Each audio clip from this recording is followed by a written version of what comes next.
Salut toi qui regardes cette vidéo. Aujourd'hui, effectivement, je pense que tu as dû voir mon contenu d'hier.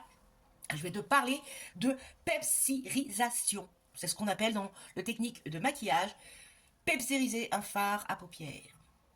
Alors toi qui regardes cette vidéo, tu dois te dire, mais elle parle de quoi la meuf?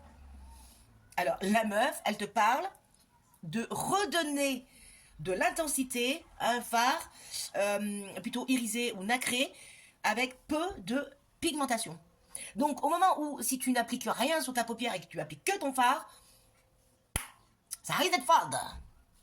Donc avant que je fasse la suite, je te montre. Alors je l'ai mis en story.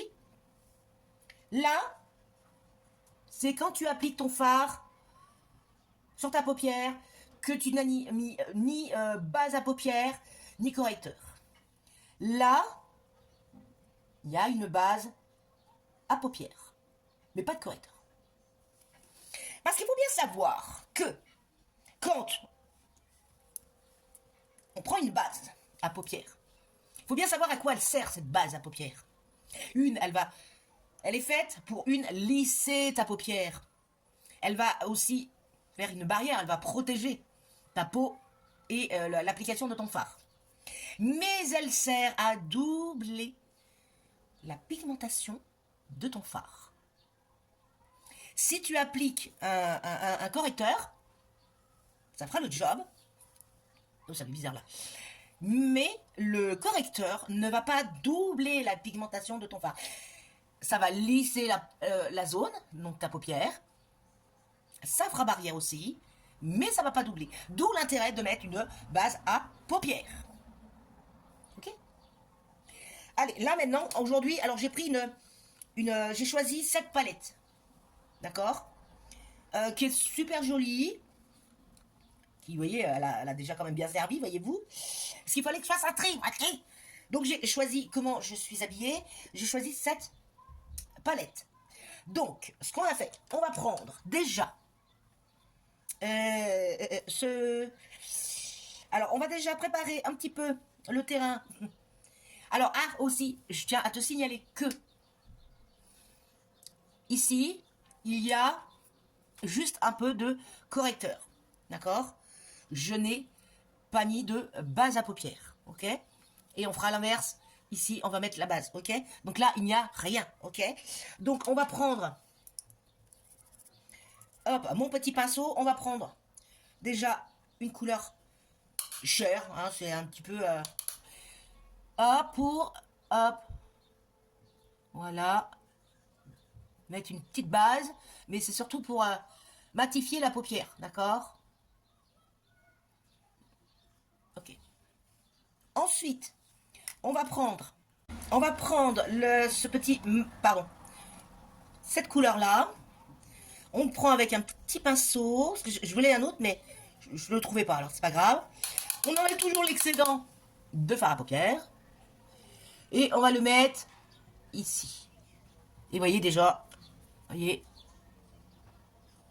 au niveau A, là. Ok? On va faire la même chose ici.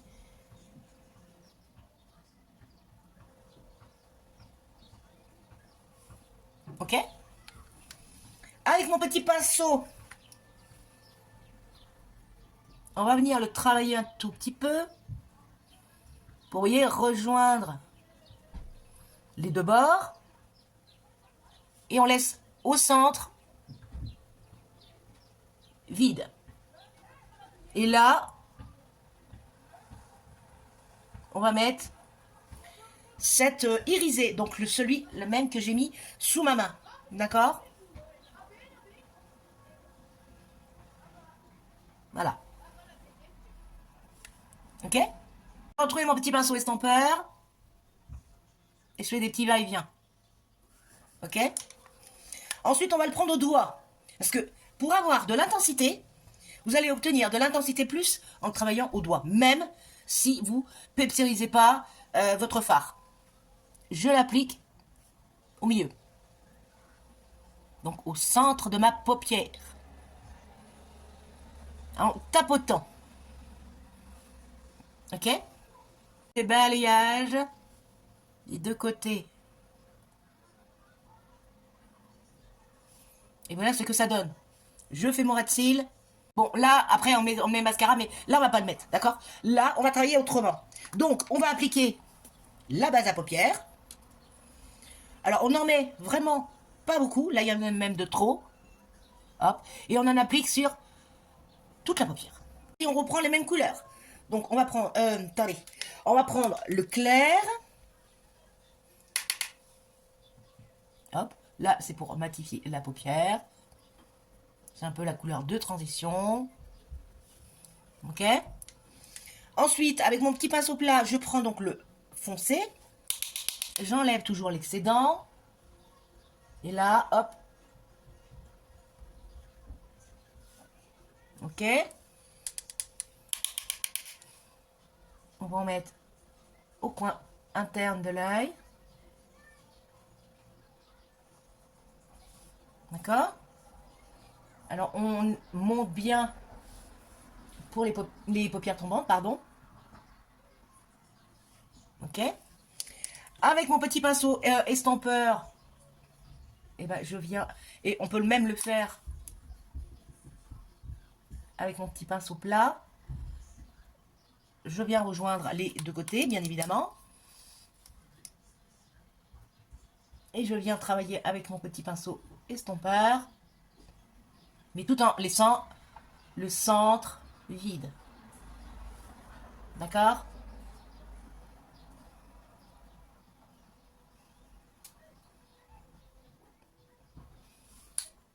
Ok?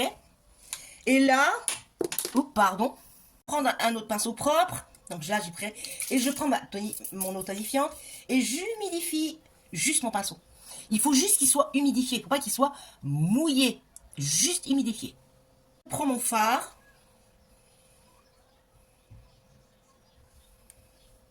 Et je viens déposer la matière. Voilà. Est-ce qu'on voit là? Est-ce qu'on voit là? Voyez-vous la différence? Mon petit pinceau estompeur. Et je viens juste balayer les deux côtés. Et après, on peut re-intensifier les coins externes. Si on le souhaite, bien entendu. Je fais mon rat de cils. Technique, tu peux humidifier ton doigt, tu prends ton fard. Pareil, ça serait même peut-être encore mieux. Faudra tester dans une autre vidéo, d'accord? Là, je l'ai fait au pinceau. Et la prochaine fois, je ferai la même chose, mais avec le doigt. Mais on sait bien qu'avec le contact de la chaleur de la peau, le fard, même s'il est peu irisé, il sera toujours plus irisé quand même. Mais voilà. Là, on va quand même finir de nettoyer en attendant. Et là, dans cette vidéo, je te donne une deuxième astuce. Pour une meilleure encore application, ça j'ai découvert ça il n'y a pas longtemps. Je vous ai dit que quand on a un mascara, il est presque en fin de vie, mais on sent qu'il en reste, parce qu'il en reste toujours. Hein. Hop, tu le trempes dans l'eau tiède. Mais je me suis aperçu l'autre jour que même pour une meilleure application, et qu'il te reste du mascara, eau chaude, enfin eau chaude, bien tiède quoi. Et vous le laissez quelques minutes et vous allez voir que ça va fluidifier la matière encore mieux, et ça sera encore pour une meilleure application de votre mascara. Alors, là, vous avez vu, je suis gentille, je vous donne 2 astuces aujourd'hui, dans une vidéo. Et on le sent. Oui. La matière est beaucoup plus fluide. Et là, vous pouvez avoir une meilleure application. J'espère que cette vidéo t'aura inspiré, t'aura aidé à comprendre comment tu peux donner un peu plus de peps à ton regard, tout simplement. Et là, je te remontre. Donc là, j'ai mis le mascara des deux côtés. Je reste juste comme ça pour faire au moins une photo. Et après, je retoucherai cet œil-là. Voilà.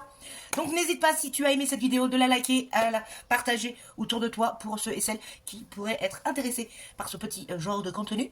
Et puis à t'abonner pour avoir encore plus de contenu, astuces, beauté. Bisous et à très bientôt.